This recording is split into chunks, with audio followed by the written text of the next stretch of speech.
तो स्वागत है आप सबका स्पाइडरमैन नो वे होम के ट्रेलर ब्रेकडाउन की थर्ड वीडियो में। मैं हूं आपका हमदम, आपका दोस्त प्रेम। इस वीडियो में भी हम ब्रेकडाउन वहीं से कंटिन्यू करेंगे जहां पे पिछली वीडियो में छोड़ा था। तो जैसे कि मैंने आपसे वादा किया था कि इस वीडियो में हम जानेंगे डॉक्टर ऑक्टोपस के आयरन मैन से कनेक्शन के बारे में, और इस मूवी के अंदर डॉक्टर स्ट्रेंज का क्या है सीक्रेट प्लान वो भी हमें पता चल जाएगा, और इस इंपॉर्टेंट कैरेक्टर की डेथ होगी इस मूवी के अंदर वो भी पता चल जाएगी विद प्रूफ।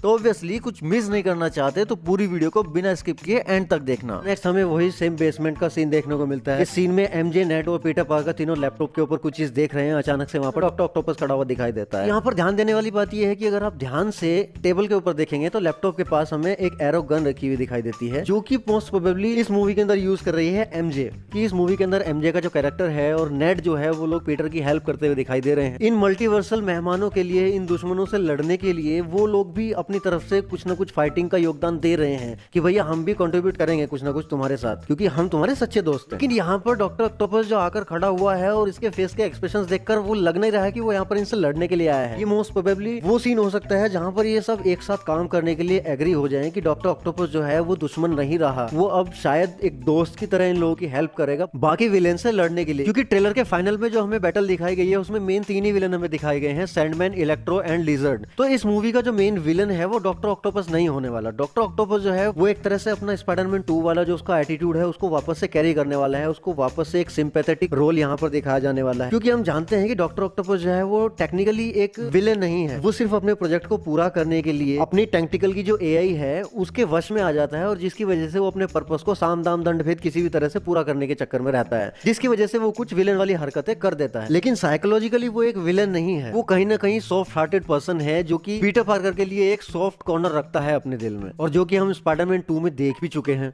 और ऐसा भी हो सकता है कि इस मूवी के अंदर भी वो पीटर पार्कर को बचाने के लिए या उसके किसी अपने को बचाने के लिए अपना सैक्रिफाइस दे दे। हो सकता है वो सीन उस तरह का कुछ रिक्रिएशन हमें इस मूवी के अंदर भी देखने को मिले, क्योंकि यहाँ पर हमें बहुत सारे रिक्रिएशन देखने को मिल रहे हैं। नेक्स्ट शॉट में हमें वही ब्रिज वाला फाइटिंग सीक्वेंस देखने को मिल रहा है जिसमें कि डॉक्टर ऑक्टोपस और अपना टॉम हॉलैंड का पीटर पार्कर आपस में फाइट कर रहे हैं। और ये शॉट देखने में बहुत ज्यादा लाजवाब लग रहा है, क्योंकि इसमें डॉक्टर ऑक्टोपस के 4 एक्स्ट्रा हाथों को टक्कर देने के लिए स्पाइडरमैन भी अपने 4 एक्स्ट्रा हाथों का यूज कर रहा है, जो कि एक इक्वल बैटल की तरह हमें यहाँ पर दिखाया गया। और बैकग्राउंड में जो है वॉइस ओवर चल रहा है डॉक्टर स्ट्रेंज का, जहाँ पर वो पीटर पार्कर को बोल रहा है कि तुम भूतों से लड़ने के लिए जा रहे हो, और ये सब स्पाइडरमैन से लड़ते हुए मारे जा चुके हैं। टेक्निकली अगर देखा जाए तो वो बोल रहे हैं कि ये सब मारे जा चुके हैं। ये रेफरेंस है सैम राइमी का जो यूनिवर्स है स्पाइडरमैन का उसके अंदर, और द अमेजिंग स्पाइडरमैन वाला जो यूनिवर्स है उसके अंदर। मतलब पहली बार ऐसा हो रहा है कि किसी यूनिवर्स में किसी दूसरे यूनिवर्स का प्रॉपर एक रेफरेंस दिया जा रहा हो। ये एक बहुत बड़ी बात है एमसीयू के मल्टीवर्स को एस्टैब्लिश करने के लिए। तो टेक्निकली डॉक्टर स्ट्रेंज सच बोल रहे हैं, लेकिन वो बोल रहे हैं यही उनकी किस्मत है, मतलब उनकी किस्मत में मरना ही लिखा है। मतलब डॉक्टर स्ट्रेंज यहाँ पर ठान चुके हैं कि वो उन लोगों को जान से मार देंगे, क्योंकि वो लोग ऑलरेडी मर चुके हैं। और यहाँ पे शायद वो पीटर को बोल रहे हैं कि मुझे उन लोगों को मारना ही पड़ेगा, तुम मुझे माफ कर दो इसके लिए। अब टेक्निकली डॉक्टर स्ट्रेंज जो है वो उन लोगों को जान से नहीं मारने वाले, मतलब खुद से अपने हाथों से नहीं मारने वाले हैं। एक्चुअली उनके हाथ में जो बॉक्स है, बॉक्स ऑफ विश्रांति, वो उसका यूज करने वाले हैं उसी पोर्टल को वापस खोलने के लिए, ताकि वो उन सबको उन्हीं के टाइमलाइन में वापस भेज सके, उन्हीं के यूनिवर्स में वापस भेज सके। जैसे कि अल्फ्रेड मोरेना ने अपने इंटरव्यू में कहा भी था कि उन्हें इस मूवी के लिए हायर किया गया है, तो इसकी स्टोरी वहीं से कंटिन्यू होती है जहां से स्पाइडरमैन 2 के अंदर खत्म हुई थी। मतलब टेक्निकली वो वहां पर मारे गए थे, बट जैसे वो मरने वाले होते हैं वहां पे एक पोर्टल खुलता है और वो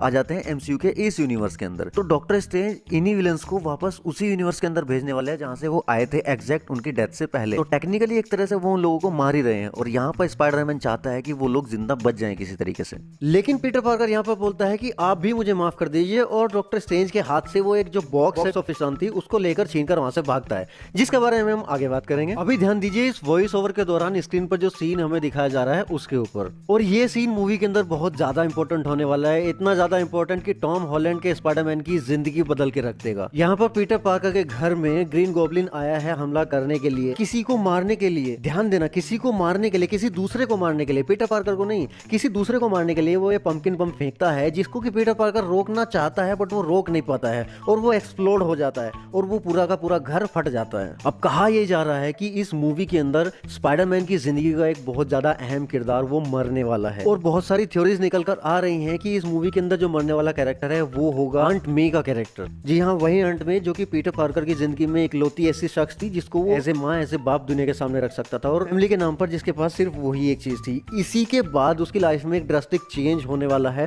और उसकी जो पर्सनैलिटी है वो एकदम से चेंज हो जाएगी। अब वो एक टीनेजर न रहकर एक जिम्मेदार, एक अडल्ट बन जाएगा इसके बाद। यानी कि एमसीयू के अंदर आंट मे की जो डेथ है सेम वही काम करेगी जो रैमी के यूनिवर्स में अंकल बेन की डेथ ने किया था। वो जो एक इफेक्ट स्पाइडरमैन की पर्सनैलिटी के ऊपर आया था उसके बाद वही चीज हमें यहाँ पर देखने को मिलेगी, क्योंकि हमें आगे की उसकी स्टोरीज में उसका एज ए जिम्मेदार हीरो वाला जो एटीट्यूड है उसको कैरी करने में मदद करेगी। और मैं यहाँ क्यों बोल रहा हूँ कि मैं इस बात से एग्री करता हूँ कि यहाँ पर जो कैरेक्टर मरने वाला है वो आंट मे का कैरेक्टर है, वो इसलिए कि इस शॉट के बाद हमें ट्रेलर में आगे एक और शॉट दिखाया जाता है जो कि इसी से कनेक्टेड है। वो जब आएगा तो उसके बारे में बात करूंगा मैं, वहां पर आप इजीली समझ जाएंगे कि यहाँ पर जो मरने वाली है वो आंट मे ही है। नेक्स्ट शॉट हमें देखने को मिलता है जहाँ पर पीटर पार्कर डॉक्टर स्ट्रेंज से वो बॉक्स ऑफ विश्रांति छीनकर भाग रहा है। उसके बाद डॉक्टर स्ट्रेंज उसको अपने मैजिक की मदद से पकड़ते हैं और उसकी वो आत्मा बाहर निकालने वाला सीन जो हमने टीजर में देखा था वो यहाँ पर रिपीटेडली वापस दिखाया जाता है। और नेक्स्ट एक दो शॉट हमें दिखाए जाते हैं ट्रेन वाला वो बैटल सीक्वेंस जिसमें कि डॉक्टर स्ट्रेंज और पीटर पार्कर फाइट कर रहे हैं और पीटर पार्कर वहां पे बोल रहा है कि भाई कोई और रास्ता होगा डॉक्टर साहब जिसकी वजह से हम इनका इलाज कर सके, लेकिन डॉक्टर साहब है कि मानने के लिए तैयार है ही नहीं। वो बोलते हैं इनका तो ऑपरेशन ही करना पड़ेगा, भैया मार दो सबको, ये साले हमारे यूनिवर्स के लिए खतरा बनते जा रहे हैं और वैसे भी अपने यूनिवर्स में तो ये लोग मर ही चुके हैं, तो इनके जिंदा रहने या ना रहने से कोई फर्क कहां पड़ता है। लेकिन अपना स्पाइडरमैन फ्रेंडली नेबरहुड स्पाइडरमैन ऐसे ही थोड़े ही है, वो जान बचाएगा इन लोगों की। और इसी के जज्बात हमें एक बहुत छोटी सी झलक दिखाई जाती है, आंट मे किसी से बचकर भाग रही है और उनके हाथ में कुछ एक बहुत इंपॉर्टेंट चीज है। नेक्स्ट सीन जो है वो फिर से शिफ्ट हो जाता है ब्रिज वाले बैटल सीक्वेंस के ऊपर और ये जो सीक्वेंस में हमें ये शॉट देखने को मिल रहा है